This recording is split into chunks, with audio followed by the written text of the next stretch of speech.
Right, so next up, we talked about the foot in the door offers. Now let's talk about targeting. Okay, the big thing with targeting is that we want to try to programmatically, if possible,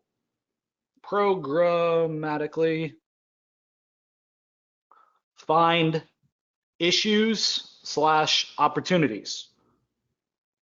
And essentially what I'm saying is whatever our foot in the door product is that solves an issue, we want to try to be able to spot those programmatically. So if it's that the GMB listing isn't verified, if it's that they only have 4 photos instead of 10 photos, if it's that they're missing Google Analytics, or they're missing Google Tag Manager, or they don't have a Facebook pixel or a Google pixel, or they don't use their city name in their title tag, whatever it is that we came up with for our foot in the door, in terms of targeting, we need to make sure that we can find those quick and easy, okay? So that's the first thing in terms of targeting.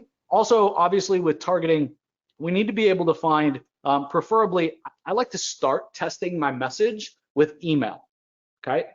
I think it's a lot easier to test a message with email than, like, for example, cold calling prospects. What do you guys think?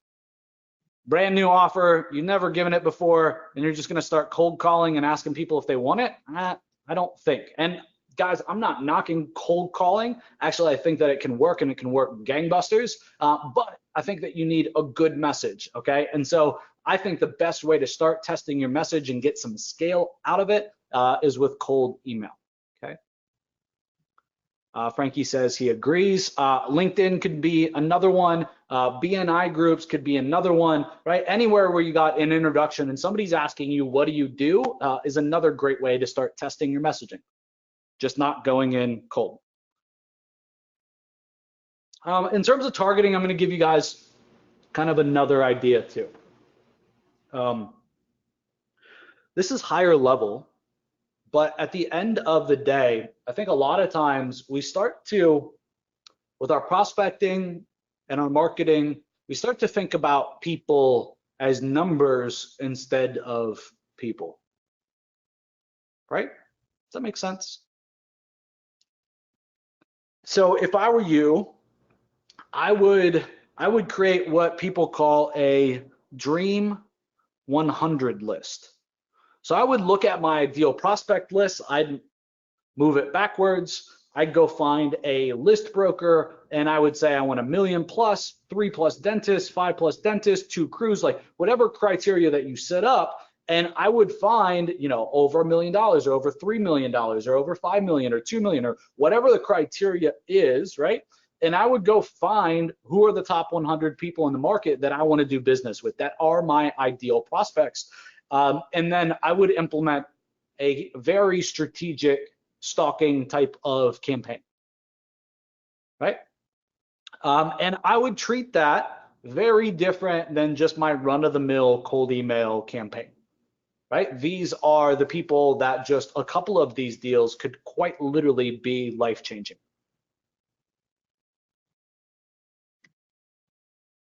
Okay? And you can do things with this Dream 100 list in terms of marketing and in terms of budget, in terms of time investment that you would never want to do with the other 90% of the market, right? You could send personalized one-off emails. You could send gifts. You could send packages. I was reading a case study the other day that a guy quite literally sent a marketing manager of this company an iPad.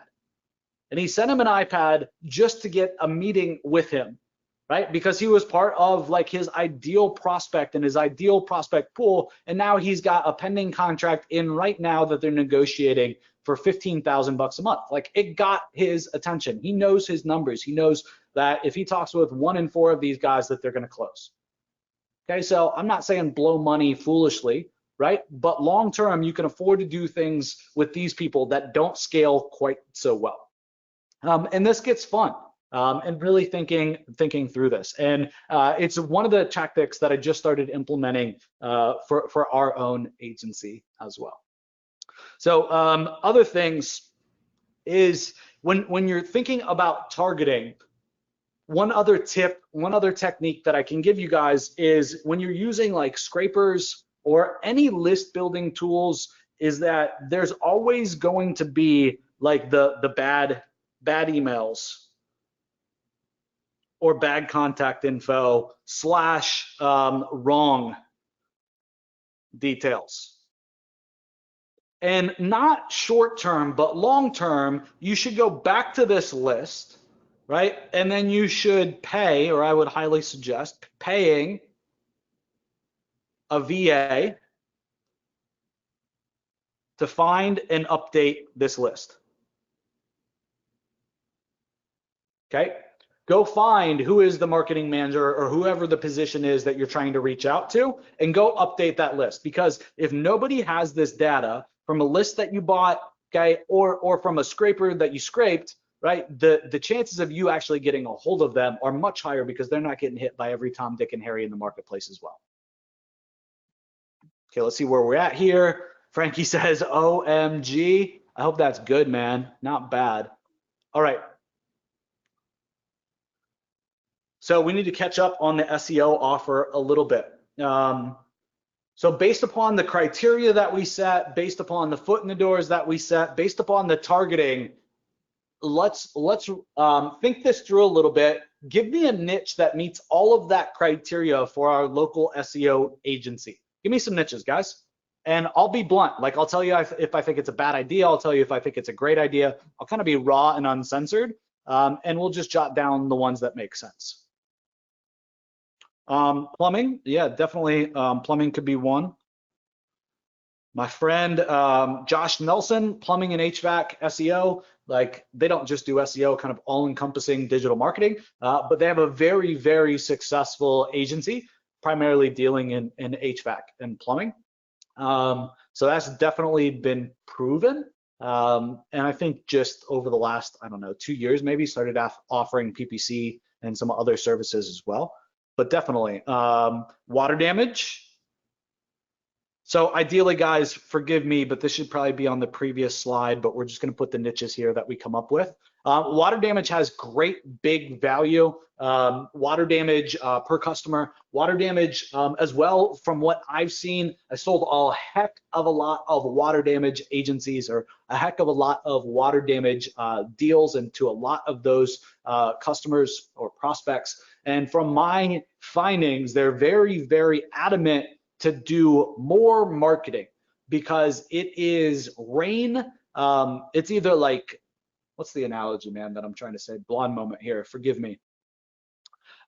It's either dry or it's like monsooning. Either they have no business or they have too much business. And there's like this ebb and flow that happens in that industry. And every single time they go through like a dry spell and they don't have all these water jobs, they have to lay off all their contractors, and all their contractors then have no money, right? And so they don't have, they're not able to feed their family, they're not able to do the things, and the business owners are put in really bad situations because of it, right? Like, they feel bad. And so from what I've seen, nobody wants to have to keep going through that. So I've seen that water damage companies are very, very, very open to marketing conversations, as long as you can talk the talk and walk the walk, and show them that you got some marketing chops. All right, so gonna be blunt and gonna be real with you guys as always. Somebody said electrician. I would run from electricians. I don't think it's a B2C really type of offer. It's a B2B type of offer. The electricians are getting their jobs from builders, right? And from referrals and subcontractors. And subcontracting, that's how they get most of their business, not business to consumer. And if you look at an electrician's job, right, that they do get from consumers instead of businesses, the job value from consumers, I'd assume the average ticket is in the shitter, right? It's like, come fix my broken fan. Oh, hang this light. This one outlet doesn't work. And so I do not claim to be an expert in electrical, but just my own initial gut feeling. And I've talked with a couple people about this. I had an electrical contracting company come to me and they're like, Joe, we've looked you up, we've done your research, we want you to do our marketing. And I flat out had this exact same conversation with them. I'm like, no. So just my point of view on electrical. In order to get good search volume and be able to prove my worth, we need to be going truly B to C. Yeah, chiropractors, dentists, roofers, cosmetic surgeons are all opportunities. Definitely, who said that? Jamie? Is that you, Jamie? Yeah, Jamie Ludlow. So Jamie, thank you. Those are all great suggestions. I would just make sure that you pass them through your ideal client list then as well. Do they meet the criteria that you have set forward?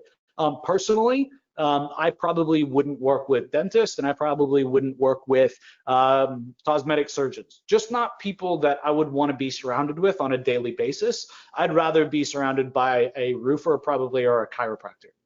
Just my personal like gut pushback. And that doesn't mean it's right or wrong. It's just I know myself. And again, guys, I want you to think about what's going to make you guys happy, not just dollars and cents, what's going to keep you happy long term so that you can build a real business and a sustainable business.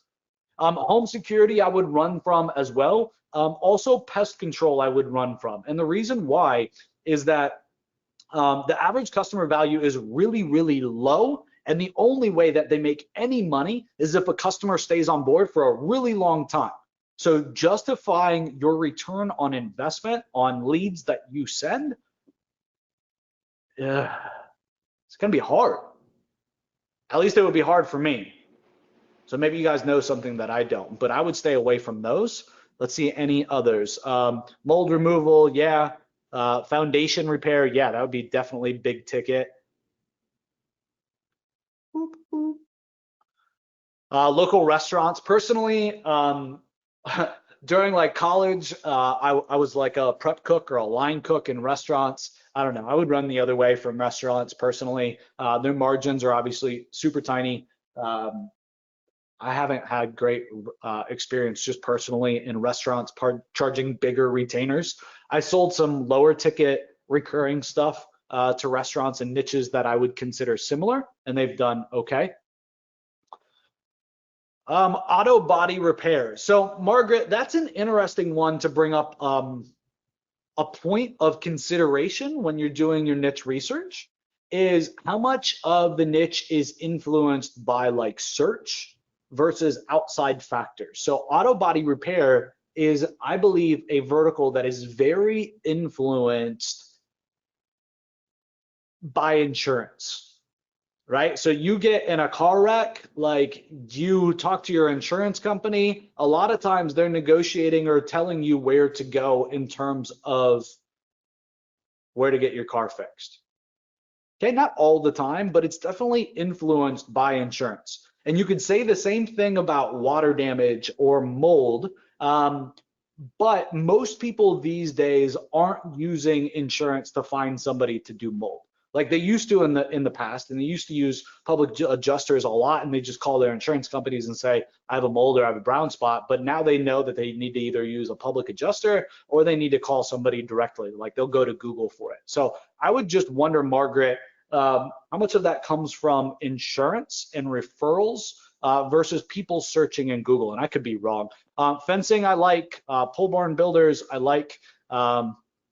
My only concern, Frankie, with pole barn builders is like, is there a lot of volume? Like, am I going to be able to get them quantity? Definitely the average customer value is up.